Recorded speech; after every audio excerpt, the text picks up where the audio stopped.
From real-life pirate One-Eyed Willie to fictional pirate Jack Sparrow, sorry, Captain Jack Sparrow is what I should have said, we all love the tales and legends of the New World pirate. True or not, they are legends. In a very short period of the rise and fall of the golden age of piracy, the pirates of the Caribbean, the Caspian, and the Orient created their own code, culture, and customs. But history has its bias towards male pirates, with the exception of Anne Bonny and Mary Read, when in fact the shores of Hong Kong sing the legend of a female pirate who was perhaps the finest to ever live, but also commanded the biggest Navy fleet ever owned by one person. Welcome to Nutty History. Today, we are sailing the high tides of the southern Chinese Sea to regale the untold tale of the fiercest female pirate in China, Qing Shi.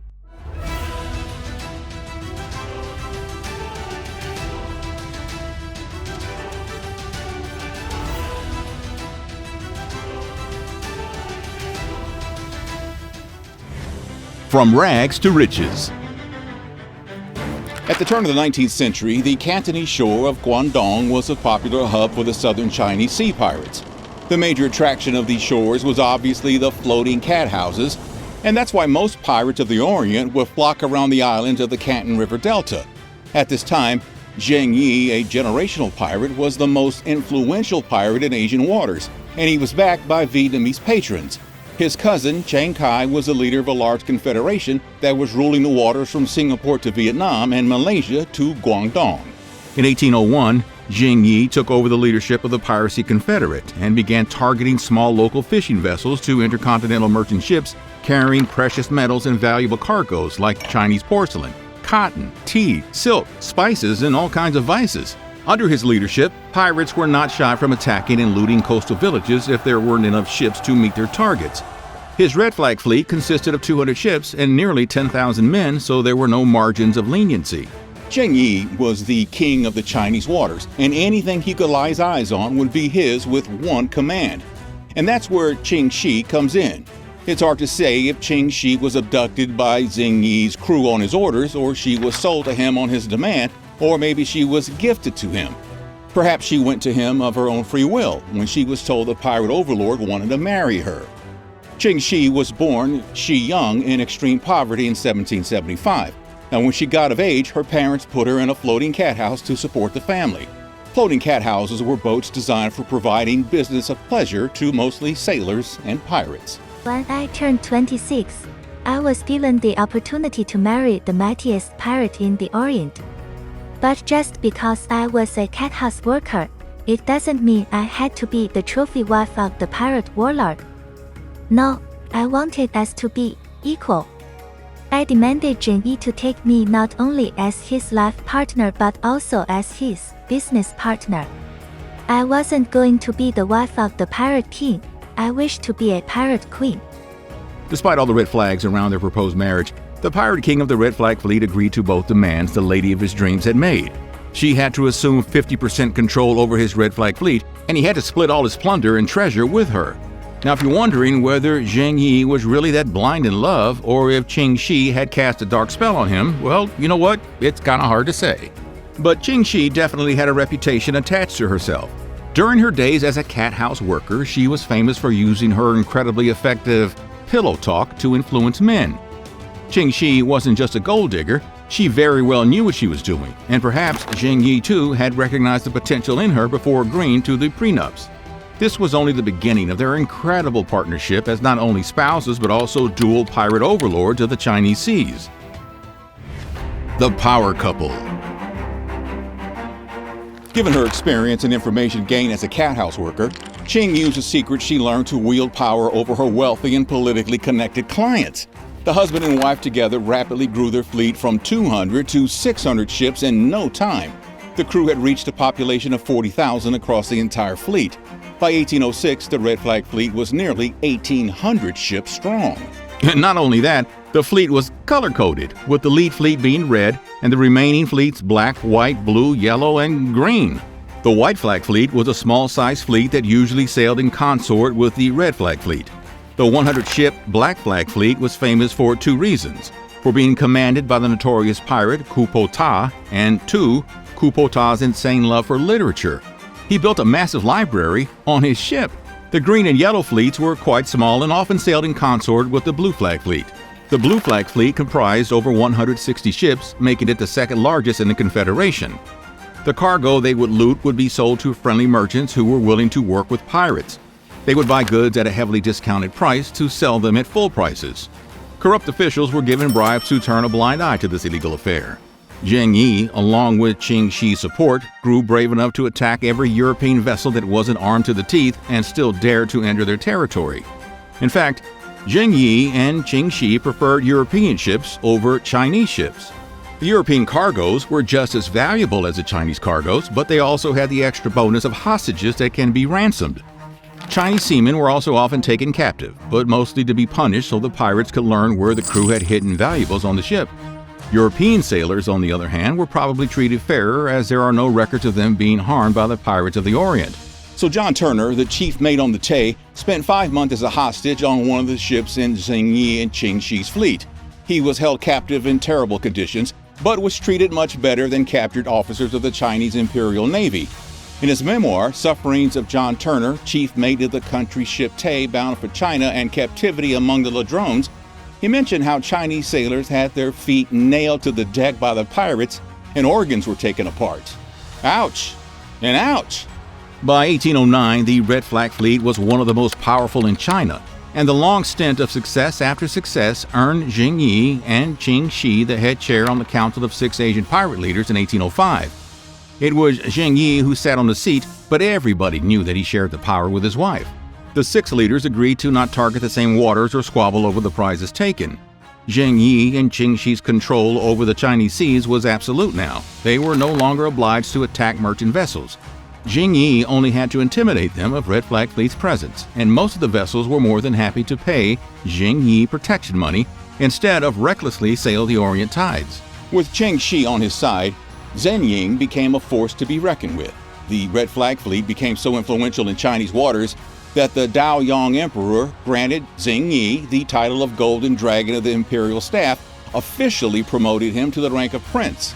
Now, by extension, Qin Shi also became a princess. On the marital front, the two also got along pretty well. Qin Shi had 2 sons with Zheng Yi, Cheng Ying-shi and Cheng Shang-shi. The couple also adopted Cheng Po-sai, who was abducted by Zheng Yi in 1798 from his fishing family, and he quickly rose among pirate ranks to become Zheng Yi's heir. The power couple's life was a breeze until tragedy struck in 1807. The Pirate Queen. The news came sailing to the Red Flag Fleet that on November 16, 1807, Zheng Yi passed away in Vietnam. The sudden demise of the Pirate King was a shocker. Nobody knows for sure what caused it, but there are many possibilities. Some say a typhoon swept him overboard. Others claim that he died in a fight. There's also speculation about Cheng Shi and Cheng Po-sai conspiring to have Zheng Yi killed.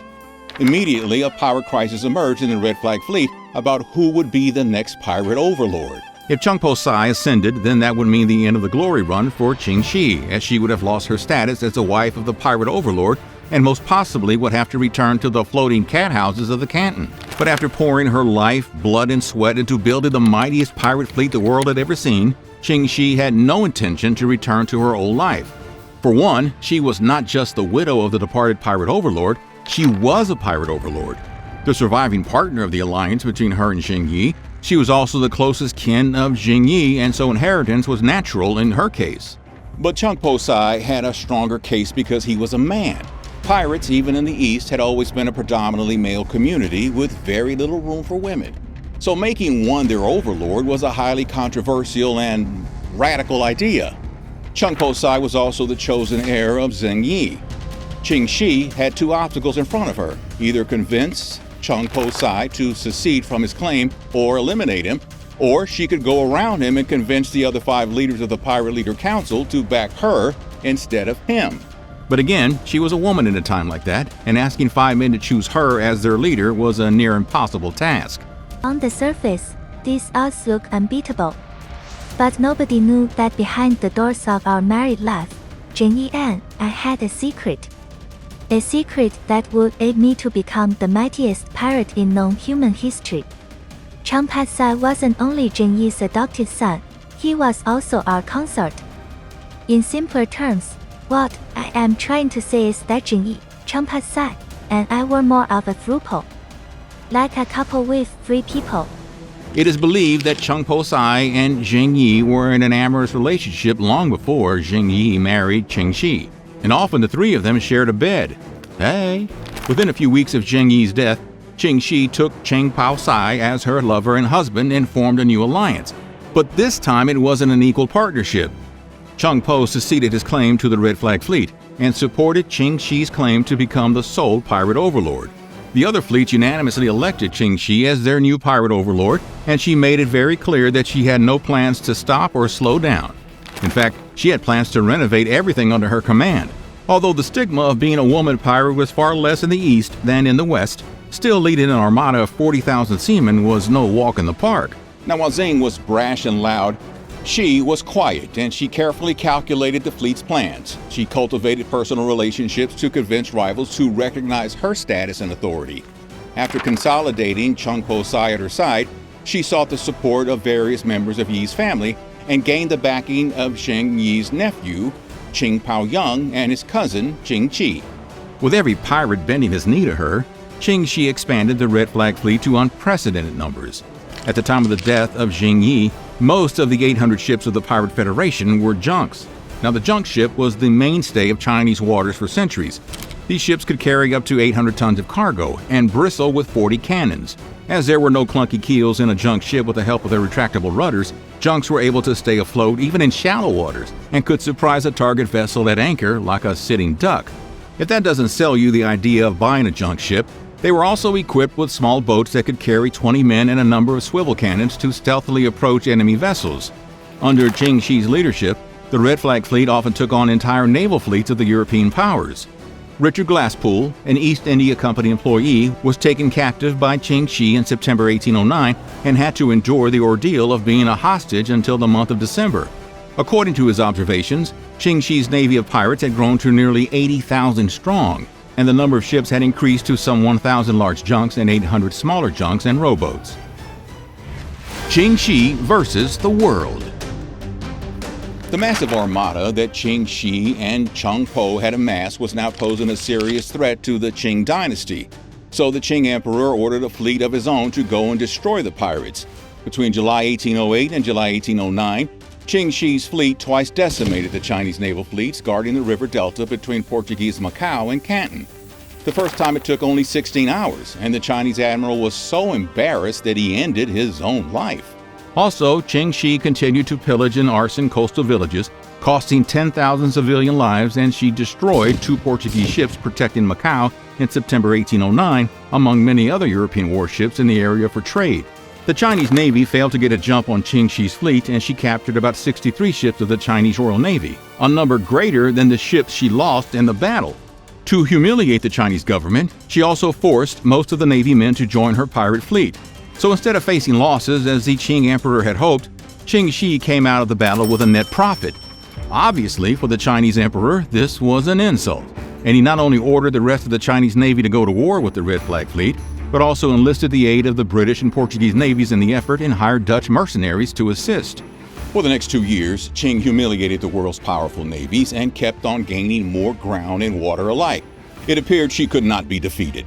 So the Chinese offered amnesty to all pirates, hoping to eliminate the female pirates' reign over the seas. The truth was, the Qing emperor was feeling ridiculously humiliated by being bested by a female pirate who now had control over such enormous parts of the land, sea, people, and resources that constitutionally belonged to him. The ploy of amnesty was a way to close this embarrassing chapter of Chinese history as soon as possible. Though Qing Shi was already contemplating taking the deal and sailing into the sunset, what sealed the deal was the Portuguese revenge. The Pirate Code Guidelines. It is recorded that Qing Shi accepted the responsibility of being the pirate overlord without any nervousness or fear, with her head held high. She told her pirate kingdom from the get-go that she meant business, and business only.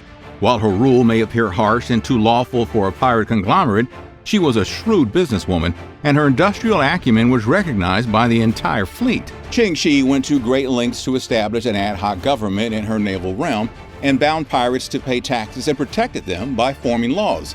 These laws were strictly followed all across the board, and a felony was punished severely. Her laws broadly consisted of certain guidelines that went something like this. Qing Shi was recognized as a superior authority not only across the Red Flag Fleet, but the whole pirate confederation.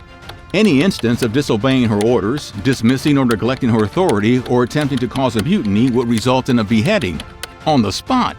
A pirate fund was created for the general expenses of the fleets. Nobody, not even Cheng Po Sai or Qing Shi, were allowed to embezzle money from this fund. The fund was meant to ensure a constant flow of supplies. All loot must be surrendered to your immediate superior, and it was the superior's job to distribute it. Any attempt of taking more than one was met with a beating for the first offense, and if they offended this law again, fellow pirates would make sure there was no third attempt. Female captives who were considered to be ugly were released, unharmed. A pirate who wished to take a beautiful female captive as their wife was free to do so, but they were bound to be faithful and to care for her. Carnal harassment as well as premarital coitus were not allowed under Qing Shi's rule. If pirates wished to get intimate with a woman consensually, they must marry her first, or else they would be beheaded. Physical abuse was not tolerated on the ships of the Red Flag Fleet and other fleets of the Pirates Confederation. Any pirate found mistreating or abusing their wife, or any other woman such as a captive for that matter, would be put to the sword without hesitation. And last but not least, forms of punishment included flogging, quartering, and clapping the offenders in irons. Now for real, this sounds like a shackle and straight life for rapscallions that pirated. But Qing Shi made these laws worth their loyalty. During her time as the Princess of Chinese Seas, the fleet became a juggernaut. From Macau to Canton, her ships plundered towns and markets and villages with almost no resistance. No ship was able to traverse Chinese waters without paying her the protection money. She also imposed levies and taxes on these coastal settlements and soon became a headache for not only the Chinese Empire, but also for the governments of the Western imperial countries, with their merchants threatened by her operations. The Princess of Chinese Waters became the terror of South China. Thanks to the account of Officer Glasspool of East India Company, we know a few inner workings of the Red Flag Fleet. If the pirates attacked a Chinese ship and took captives, they were given the stark choice of either joining the Skull and Bones crew or being flogged to death. This was pretty similar to the choices offered by Davy Jones of the sailors who were caught drowning in the movie Pirates of the Caribbean, Dead Man's Chest. And though European prisoners were treated marginally fair by the Chinese pirates, they were often the subject of Qing Shi's attempt to rile discourse between Chinese and Western governments. She would often force them to assist in attacks on villages. Glasspool happened to be a gunnery expert and was used by Qing Shi's crew to man cannons. His work in action and politeness earned him a spot of admiration from Qing Shi herself, and she would sprinkle garlic water over him before each battle, believing it would ward off any chances of injury. Qing Shi, however, mostly focused on the business end of piracy and let Cheng Po lead the troops in combat and pillaging. They employed shallow-bottom boats that attacked coastal villages and conducted raids in rivers, while larger junks, the premier war-fighting and commerce ship in the area at the time, raided merchant shipping and fought the Chinese Navy. Her extortion ring was the real revolutionary part of their dynamic partnership. Through the Payment Protection Program, she formed a network of farmers, fishermen, and spies to keep the fleet well supplied and informed. Chinese, Portuguese, and British naval ships were all lost to Qing Shi's fleet, and eventually her domination in the waters caused enough stir in the Chinese Navy that the entire Qing dynasty was washed over with a wave of concern. The beginning of the end. Qing Shi's forces had defeated the Portuguese twice, but the third time they arrived with their entire might and preparations. For the first time, the Red Flag Fleet faced a fleet bigger, stronger, and better supplied than their own. Between September and November 1809, the pirates suffered a series of defeats as the Portuguese flaunted their naval might during the Battle of the Tiger's Mouth. Now, to make matters worse, things got rotten internally as well. The Black Flag Fleet mutinied against the Red Flag Fleet and surrendered to the Chinese authorities. Qing Shi was aware the end was near. To make matters worse, the negotiations between Cheng Po and the official Zheng Bailing hit a deadlock. The Chinese Navy wanted the pirates to kneel before them and seize all the booties that the Red Flag Fleet had acquired over the years. Qing Shi reached out to the Chinese emperor, but just like how she walked into piracy on her own terms 9 years ago, she wanted to make an exit on her own terms as well. Qing Shi walked into Zheng Bailing's office unarmed, accompanied by 17 illiterate women and children. She demanded that the pirates would not only get to keep their freedom, but also they got to keep the loot they acquired. The second thing she wanted was a majority of pirates to be rehabilitated in government jobs. The third thing, Qing wanted a title in the Chinese nobility. By the time Qing Shi and Zheng Bailing concluded the negotiations, it was clear who caved in. Qing Shi got her list, and Zheng Bailing got to officiate the formal wedding of Qing Shi and Cheng Po so that he can have the two legendary pirates kneel before him. In the naval battle of Chek-Lop-Kok on January 21, 1810, Qing Shi surrendered to the Portuguese Navy and officially ended her piracy career. The repercussions of the surrender of the Red Flag Fleet were swift. 60 of Shi's 17,318 pirates were banished, 151 were exiled, and 126 were put to death for their severe crimes. The remaining pirates were asked to surrender their weapons to be rehabilitated into civilian life. Cheng Po negotiated a deal with the Qing dynasty government, and he became a captain of Qing's Guangdong Navy fleet. But for Qing Shi, the final years of her life were a lot less exciting than her years as a plundering, looting pirate. I had enough money to never work again, and I retired at the young age of 35. I had 2 more children with Cheng Po before he passed away at sea in the year 1822. Then I decided to move to Macau with my kids and open an entertainment place to live the rest of my life peacefully. Qing Shi died at the age of 69 after living a wealthy, reputable, and highly successful life. Tell us in the comments if you enjoyed this video and would like to hear more nutty stories like this from the vaults of history. Don't forget to like and share the video and hit that subscribe button to stay updated about our newer videos. Thanks again for watching Nutty History.